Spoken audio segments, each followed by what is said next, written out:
Hello दोस्तों, कैसे आप सब। उम्मीद है कि आप सब अच्छे होंगे। आज हम बहुत दिनों के बाद ये वीडियो लेकर आए हैं और ये वीडियो है हमारी चंडीगढ़ पीजीटी मैथ 2024 फरवरी में हुआ था, उसका सॉल्यूशन लेके आए हैं। इस वीडियो में कुछ क्वेश्चन करेंगे हम, जो बचेंगे फिर नेक्स्ट वीडियो में, फिर जो बचेंगे फिर नेक्स्ट वीडियो में। तो देखिए हमारा जो फर्स्ट क्वेश्चन है वो क्या कहता है। यहाँ पर है the differential equation which represent the family of parabola, और ये पैराबोला की एक इक्वेशन है हमारे पास y square is equal to 4ax type से है। ठीक है, तो हमारे पास जो देखा जाए तो इसका जो ग्राफ बनता है वो इस टाइप से बनता है, x एक्सिस के अलोंग, यहाँ पर x एक्सिस है, इस टाइप से ये पैराबोला का ग्राफ बनता है। तो ये कह रहा है कि इसकी जो डिफरेंशियल इक्वेशन होगी वो किस टाइप से होगी। तो देखिए इसका फर्स्ट टाइम डेरिवेटिव कर देते हैं, 2y और dy by dx is equal to 4a। x की रिस्पेक्ट में करेंगे तो हमारे पास ये आ जाएगा, ये इससे कैंसिल आउट हो जाएगा, हमारे पास 2 dy by dx is equal to 2a हो जाएगा। तो हमारे पास जो डिफरेंशियल इक्वेशन है वो ये है। इन ऑप्शन में देखते हैं तो हमारे पास इसमें कोई सा भी नॉन ऑफ दीज, इस क्वेश्चन का जो राइट ऑप्शन होगा वो हमारे पास डी होगा। तो हमारा नेक्स्ट क्वेश्चन है ये, if A set A contains 5 elements, हमारे पास जो सेट ए है वो 5 एलिमेंट को कंटेन करता है, और जो हमारे पास सेट बी है वो 6 एलिमेंट को कंटेन करता है। Then the number of bijective mapping from A to B, तो हमने नंबर ऑफ बाइजेक्टिव मैपिंग कितनी होगी वो हमने बतानी है। तो बाइजेक्टिव का मतलब क्या होता है कि वो 1-1 भी होनी चाहिए, ठीक है, और वो क्या होनी चाहिए, ऑन टू भी होनी चाहिए, दोनों कंडीशन फुलफिल होनी चाहिए, 1-1 भी और ऑन टू भी। तो यहाँ से साफ साफ दिख रहा है कि यहाँ पर एक सेट है जिसके अंदर 5 एलिमेंट है, जैसे A B C D E हो गया, और यहाँ पर बी सेट है उसके अंदर 6 एलिमेंट है, ठीक है, 1 2 3 4 5 6 ऐसे इस टाइप से ले लिया मैंने। अब यहाँ से मिलाएंगे हम, यहाँ से कनेक्ट करेंगे तो सारे के सारे एक, मतलब 1-1 की डेफिनेशन क्या कहती है कि इसका हर एक एलिमेंट एक यूनिक एलिमेंट से प्री इमेज बनाएगा। अगर मान लो A 1 के साथ है, B 2 के साथ है, C 3 के साथ है, D 4 के साथ है, और जो E है वो 5 के साथ है, ठीक है। और जो हमारे पास ऑन टू है वो क्या कहता है कि इसके हर एक एलिमेंट की प्री इमेज इसके अंदर होनी चाहिए। तो ऑन टू ये कहेगा, 1-1 ये कहता है कि हर एक एलिमेंट की इसकी इमेज यूनिक होनी चाहिए, और ऑन टू कह रहा है कि इसके हर एक एलिमेंट की प्री इमेज इसके अंदर होनी चाहिए। तो इसका मतलब 6 की भी कोई ना कोई प्री इमेज होगी इसके अंदर।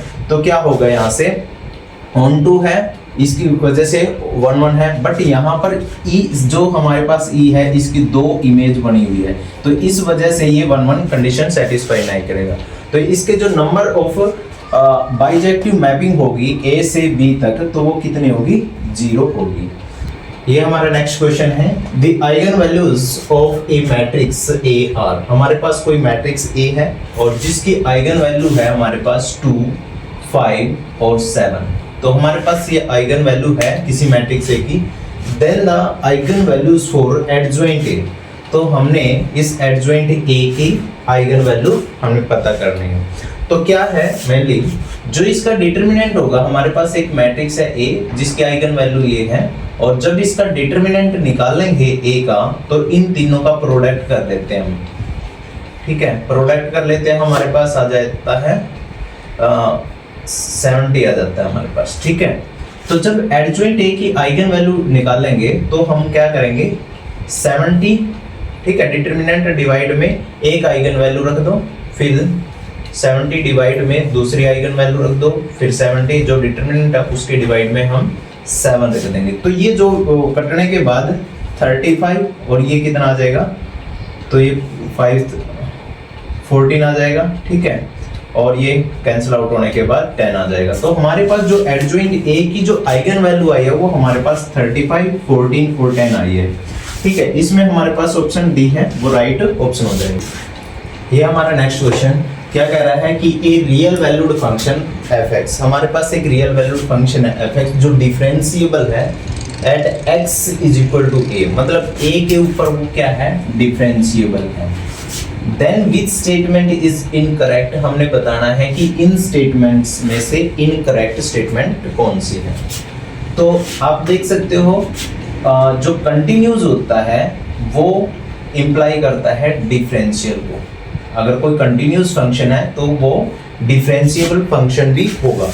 यहाँ पर क्या है कि जो लेफ्ट हैंड लिमिट है और जो राइट हैंड लिमिट है, ठीक है, सॉरी, ये हमारे पास क्या होगी, राइट हैंड लिमिट है, ये प्लस है और ये नेगेटिव है, तो इसका मतलब लेफ्ट हैंड लिमिट है। ये दोनों आपस में इक्वल है, तो इसका मतलब क्या है, कंटिन्यूस फंक्शन होगा। तो कंटिन्यूस फंक्शन है तो इसका मतलब ये डिफरेंशिएबल है। अगर हमारे पास fx के ऊपर, जिसके ऊपर ये डिफरेंशिएबल बोल रहा है, अगर ये इसके ऊपर मतलब a पुट कर दें, हमारे पास f आ जाए, तो ये भी कंटिन्यूस फंक्शन है। तो कंटिन्यूस फंक्शन है तो ये डिफरेंशिएबल फंक्शन भी है।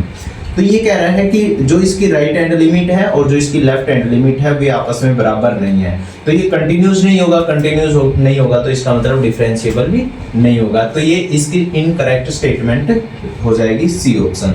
तो हमारा नेक्स्ट क्वेश्चन है, लिमिट का है। The value of limit apply करनी है x approaches to 0 e⁻x² -1 divide में x²। अगर हम इसके इस फंक्शन के अंदर डायरेक्टली 0 वैल्यू पुट कर दे तो हमारे पास क्या हो जाएगी, e⁻0 -1 डिवाइड में 0, मतलब 1 - 1 डिवाइड में 0, 0/0 को। अगर हमारे पास 0/0 फॉर्म आती है तो एल हॉस्पिटल रूल लगाते हैं हम। एल हॉस्पिटल रूल क्या होता है कि हम ऊपरले वाले की जो न्यूमरेटर है उसका डेरिवेटिव अलग से करेंगे और जो डिनोमिनेटर है उसका डेरिवेटिव अलग से करेंगे।